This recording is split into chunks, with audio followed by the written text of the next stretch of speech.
fait confiance aux gens qu'on aime sans même y penser.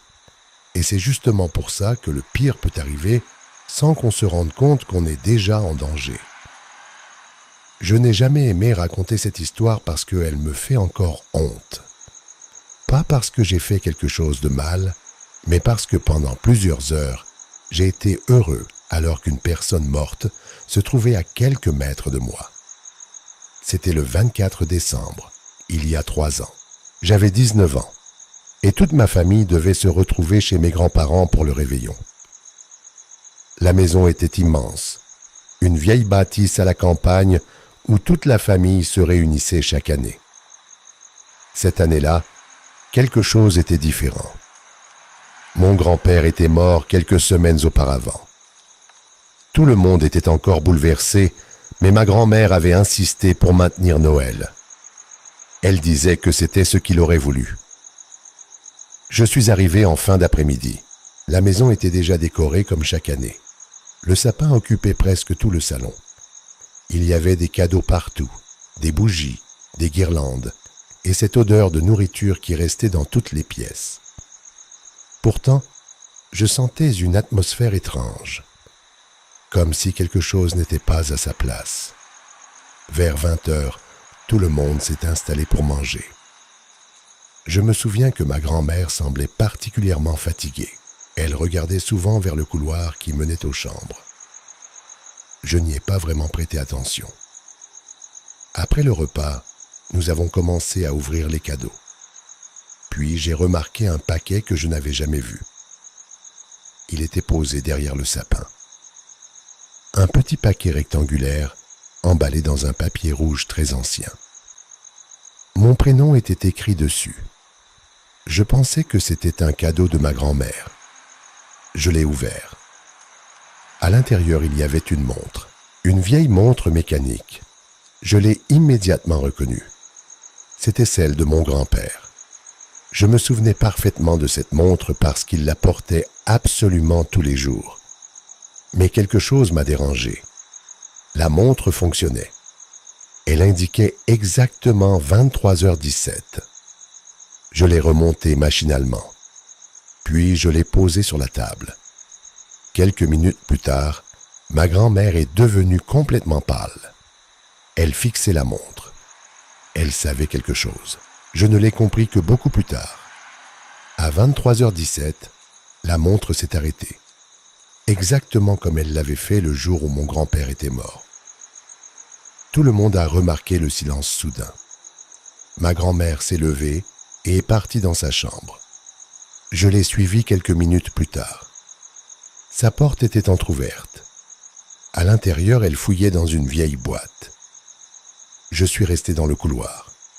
Elle en a sorti une enveloppe. Puis elle a commencé à pleurer. Je ne savais pas pourquoi. Elle a finalement rangé l'enveloppe et est redescendue. La soirée a continué. Mais à partir de ce moment-là, quelque chose me mettait profondément mal à l'aise.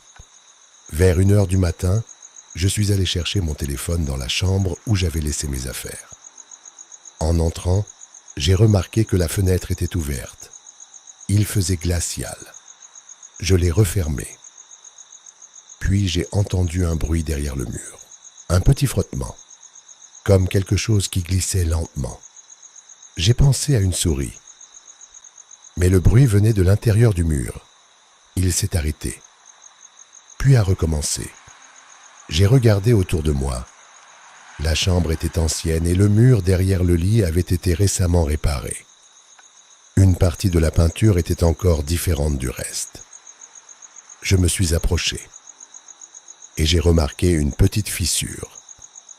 À l'intérieur, il y avait quelque chose de blanc. J'ai tiré dessus. C'était un morceau de tissu. J'ai continué à tirer.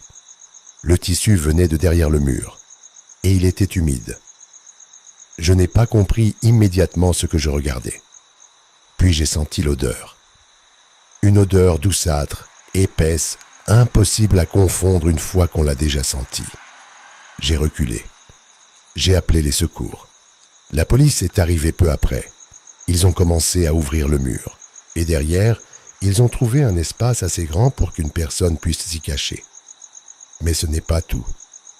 il y avait des vêtements, des bouteilles d'eau, des emballages alimentaires, une couverture et plusieurs photos de ma famille. Certaines avaient été prises récemment, très récemment. L'une d'elles avait été prise pendant le repas de Noël. On pouvait voir toute ma famille assise autour de la table, mais personne n'avait pris cette photo. Et dans le reflet d'une fenêtre, on distinguait une personne cachée derrière le rideau. La police a fouillé toute la maison. Ils n'ont trouvé personne. Mais dans le mur, ils ont trouvé quelque chose qui m'a glacé le sang. Une petite caméra. Elle était orientée directement vers le salon. La personne qui s'était cachée là pouvait nous voir pendant toute la soirée. Elle pouvait nous entendre. Elle savait exactement où nous étions. Et elle avait attendu que toute ma famille soit réunie.